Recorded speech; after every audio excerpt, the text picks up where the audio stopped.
संक्रांतीचा सण. आज मकर संक्रांतीचा सण. तिळगुळ घ्या, गोड बोला.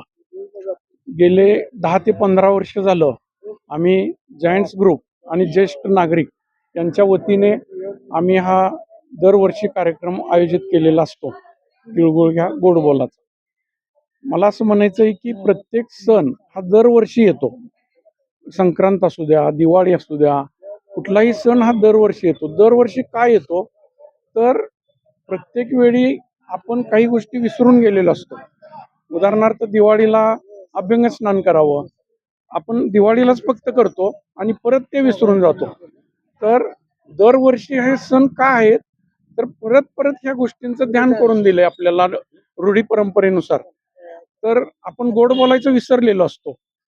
तर मला असं म्हणायचं की घटस्फोट झालेले बरीचशी उदाहरणं असतात किंवा ही संक्रांतीच्या निमित्तानं ते विषय मिटले पाहिजेत. आपण काय करतोय, जे गोड बोलतोय त्यांनाच आपण, ज्यांच्याशी बोलतोय त्यांनाच आपण तिळगुळ देतोय. तर घटस्फोटासारखी जी उदाहरणं आहेत ती खरं तर ह्या संक्रांतीच्या निमित्तानं आपल्याला मिटवली पाहिजेत. तर आमचा तसा उपक्रम आहे, आमच्या डोक्यात आहेत या गोष्टी थोड्याशा या माध्यमातून या दिवशीच काही विषय मिटावेत असं.